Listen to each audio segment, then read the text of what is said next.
Hello teman-teman pecinta catur, welcome to my channel Mukas Chess Experience.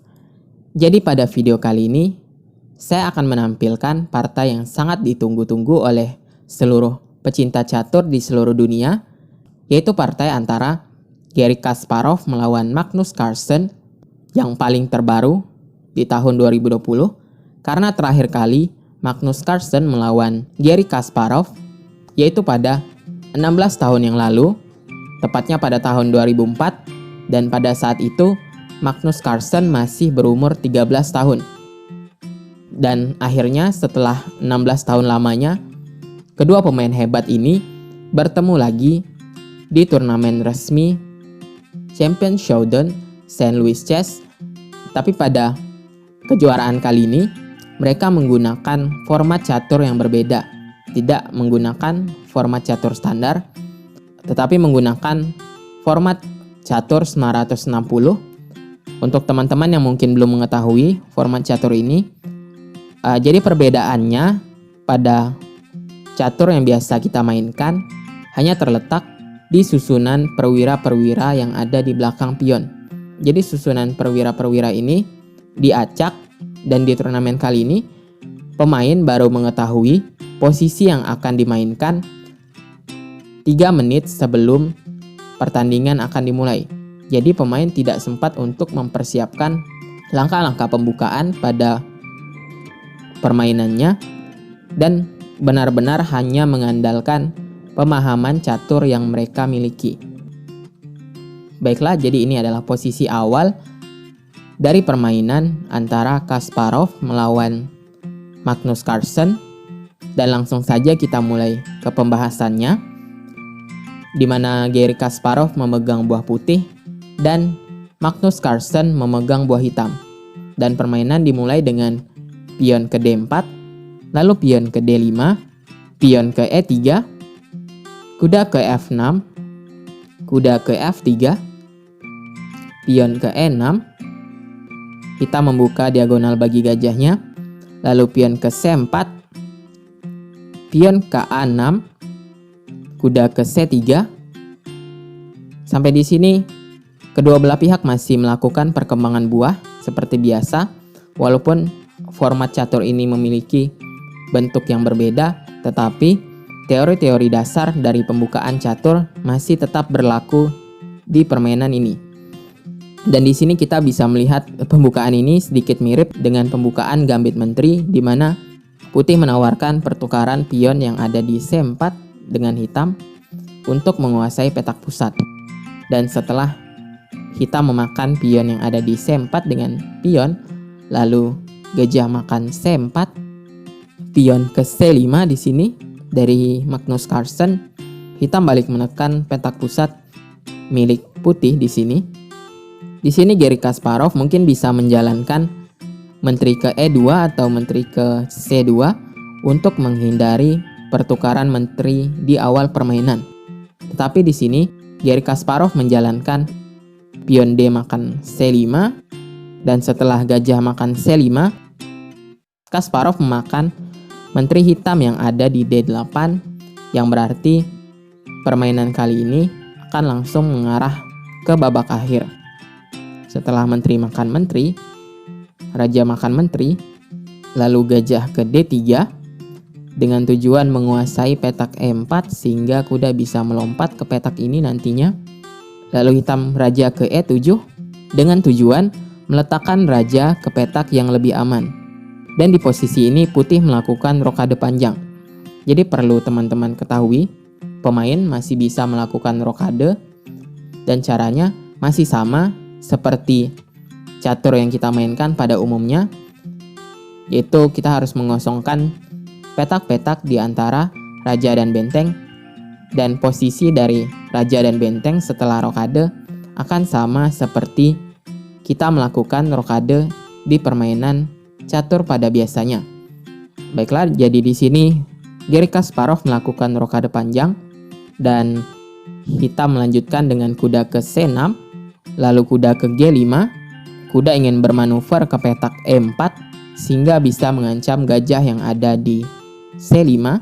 Lalu benteng ke D8 dari hitam, Kuda G ke E4, kuda makan kuda makan kuda, mengancam gajah yang ada di C5, lalu gajah ke B6, lalu putih mengaktifkan buah yang belum aktif di sini yaitu gajah dan meletakkannya ke petak C3, sekaligus mengancam pion yang ada di G7 di sini.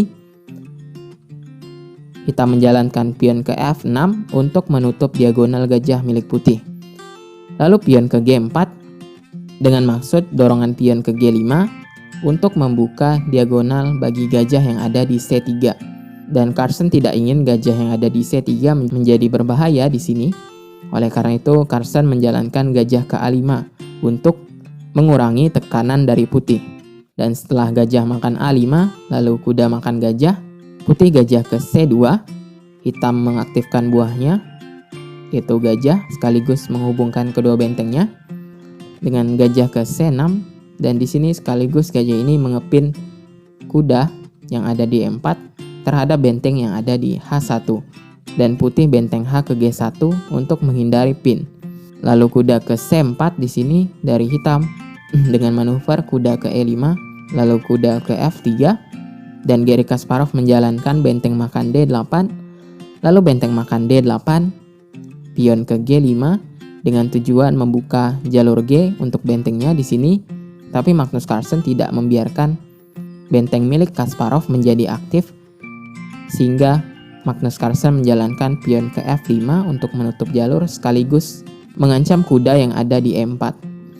Lalu kuda ke C3 di sini, kuda ke E5, pion ke F4, kuda ke F3, benteng ke G2 dari putih, lalu pion ke G6 untuk menjaga pion yang ada di F5, sehingga di langkah selanjutnya hitam bisa melakukan dorongan pion ke E5 untuk menghancurkan struktur pion putih yang posisinya baik di sini. Lalu benteng ke F2, pion ke E5, dan Garry Kasparov menjalankan pion ke E4 untuk membuat permainan menjadi sedikit komplikasi di sini.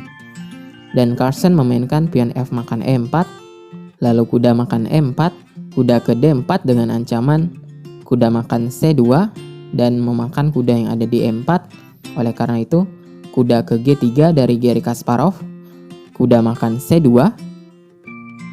raja makan C2, benteng ke F8, mengepin pion yang ada di F4 terhadap benteng yang ada di F2, kuda ke E2 menjaga pion yang ada di F4, raja ke E6, raja ke D2, gajah ke B5,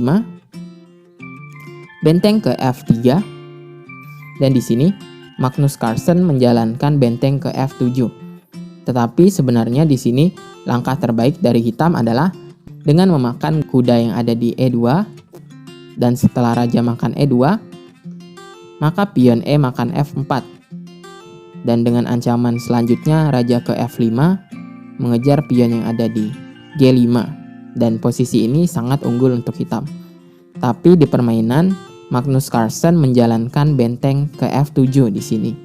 Dan Garry Kasparov menjawab dengan benteng ke E3, dan setelah gajah makan E2, Kasparov memakan pion yang ada di E5 terlebih dahulu dengan tempo skak dengan benteng makan E5. Dan setelah raja ke D6, putih memakan gajah yang ada di E2 dengan benteng, lalu benteng makan F4, raja ke E3 mengancam benteng yang ada di F4, lalu benteng ke G4, benteng ke D2 skak, raja ke E6, dan di sini pion yang ada di G5 sudah tidak bisa dipertahankan lagi.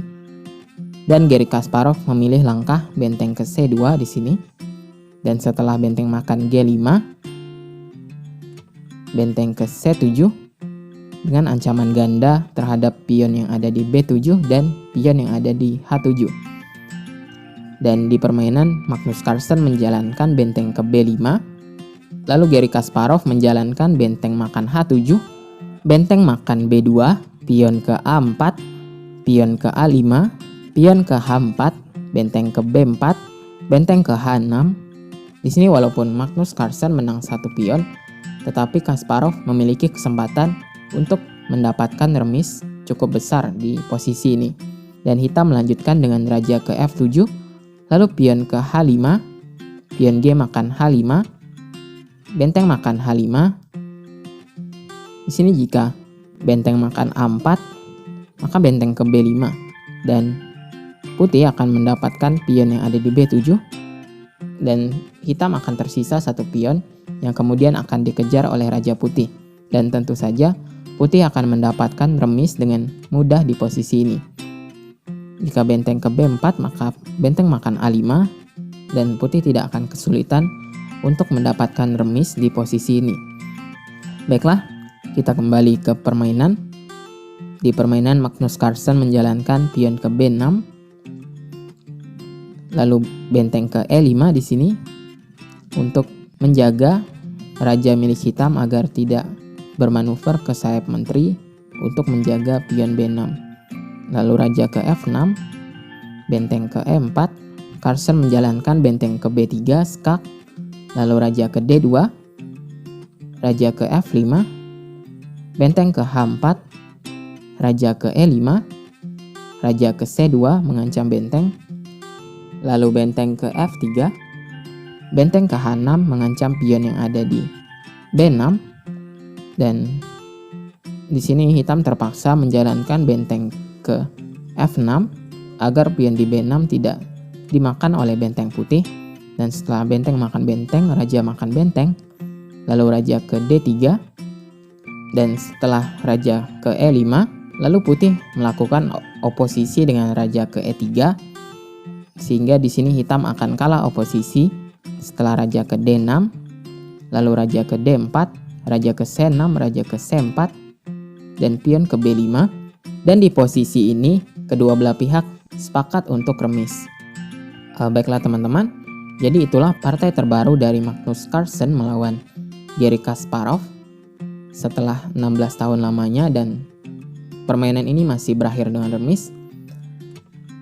Walaupun Garry Kasparov bisa dibilang sudah cukup tua, tetapi Magnus Carlsen masih belum mampu untuk mengalahkan Garry Kasparov di sini. Oke teman-teman, mungkin sekian penjelasan di video kali ini. Jika teman-teman suka video seperti ini, jangan lupa untuk like, komen, dan subscribe agar channel ini bisa semakin berkembang dan saya pun semakin bersemangat untuk membuat video-video selanjutnya. Baiklah, thank you for watching dan sampai jumpa di video selanjutnya.